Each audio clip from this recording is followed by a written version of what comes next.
Hubungan gelap suami dan pembantuku. Bab 8. Pelajaran berharga. Sejenak suasana hening saat mereka sudah menyelesaikan tawa. Sepertinya mereka sangat puas menertawaiku. "Rini, kamu ini istri macam apa? Mas Hendra bekerja, kamu malah keluyuran entah kemana," tanya Mira. Aku sebenarnya sudah sangat jengkel dengan perilaku ataupun perbuatan anak itu.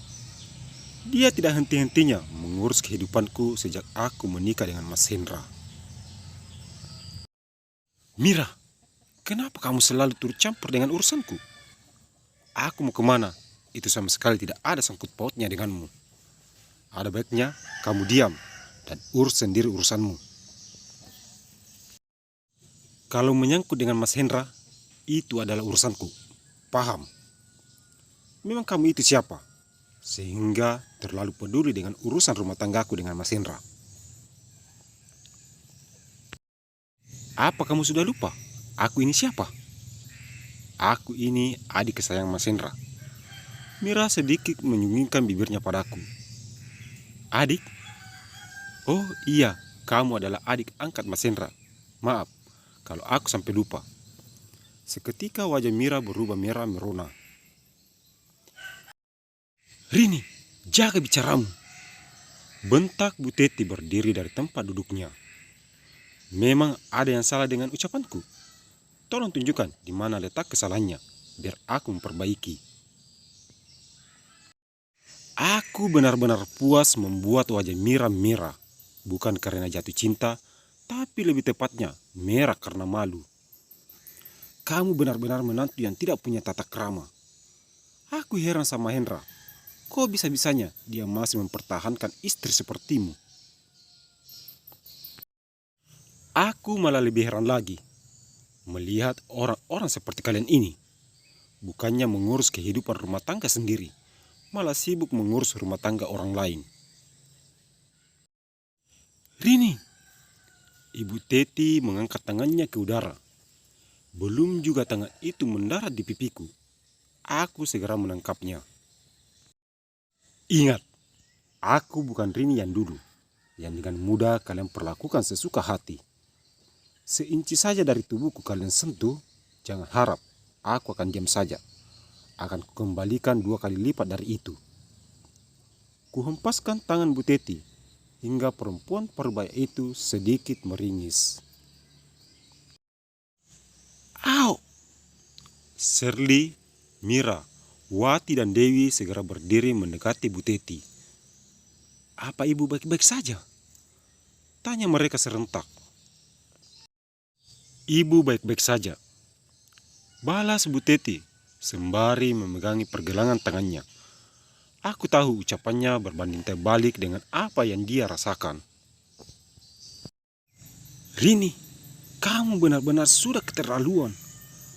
Kak Serli, Kak Wati, dan kamu Dewi, bagaimana kalau kita beri pelajaran pada perempuan ini agar dia tahu siapa sebenarnya kita?" ajak Mira pada ketiga orang itu. "Mungkin lebih baik seperti itu sebelum dia semakin melonjak," balas Serli. "Kalian kira aku takut? Majulah, sudah lama juga aku tidak merenggangkan otot-ototku." Kubunyikan jari jemariku, lalu meletakkan tasku di atas lantai. Kupasang kuda-kudaku sebaik mungkin untuk menangkis serangan mereka. Punya nyali juga rupanya. "Ayo, sekarang kita serang dia dan jangan beri ampun," ajak Mira lagi. Aku dikelilingi mereka. Mira langsung menyerangku. Dengan sigap, kutangkis serangannya. Kutangkap pergelangan tangannya, lalu kuputar. Lengkingan suara Mira terdengar nyaring di dalam ruangan bak serigala malam yang sedang memanggil kawan-kawannya. Sedikit kudorong tubuh Mira hingga dia terjatuh di lantai. Apa masih ada lagi yang ingin bernasib sama seperti dia? Kutatap mereka satu persatu, sembari tersenyum. Bagaimana ini? Mira saja yang tenaganya lebih besar dengan mudah dia kalahkan. apalagi kita yang hanya biasa pegang alat rias. Sally berbisik pada Wati dan Dewi. Benar, aku tidak mau bernasib sama seperti Ibu dan Mira. Kalau kalian mau lanjutkan, silahkan. Aku mundur. Wati terlihat mundur ke belakang, mengambil tas di atas meja, lalu melangkah ke arah pintu keluar. Wati, jangan pergi kamu, teriak Sally, tapi Wati sama sekali tidak menghiraukan ucapannya. Dia malah terus berjalan, hingga hilang di balik pintu. Itukah yang kalian bilang, keluarga yang saling membantu? Saat ada masalah, kalian lebih mengutamakan menghilang daripada menolong. Sungguh miris kalian ini. Sekarang pilih, kalian yang menyerang aku atau aku yang menyerang kalian. Aku hitung sampai 3. 1, 2, 3. Awas kamu, ini belum berakhir. Suatu saat kami akan membalas lebih dari ini. Ayo Bu, kita pulang. Sally memegang pergelangan tangan Ibu Teti, lalu membawanya pergi diikuti Mira dari belakang, sedangkan Dewi berlari masuk ke dalam kamar. Aku tersenyum melihat ketakutan mereka. Semoga dengan ini mereka tidak lagi macam-macam denganku. Kuperbaiki kembali tatanan rambutku serta bajuku. Setelah merasa cukup, aku segera keluar. Pintu kubiarkan terbuka begitu saja, biar untuk sementara waktu Dewi yang menjadi satpamnya. Sedikit kutarik gas motorku dengan kecepatan tidak seperti biasa. Aku berharap tiba sebelum pukul 7.30 di sana. Menempuh perjalanan kurang dari 15 menit. Akhirnya aku tiba juga di perusahaan mega itu. Segera aku parkirkan kendaraanku dan bergegas masuk ke dalam. Aku sangat risih dengan pandangan orang-orang yang ada di sana, terutama kamu Adam yang tidak sedikit melepaskan pandangannya ke arahku. Sepertinya dia pegawai baru di sini. Dari cara berpakaian, dia bukan orang biasa. Terdengar bisikan dari salah seorang pegawai perempuan yang duduk di meja resepsionis pada temannya. Sekarang kita tidak bisa melihat orang dari penampilannya saja. Bisa jadi itu barang pinjaman. Biasalah sama sekarang bergaya bukan milik. Palas temannya sembari menunduk tertawa. Kudekati mereka berdua. Permisi, apa saya boleh menemui Pak Reno sekarang? Kalau boleh tahu, ada keperluan apa hingga Mbak ingin menemui beliau?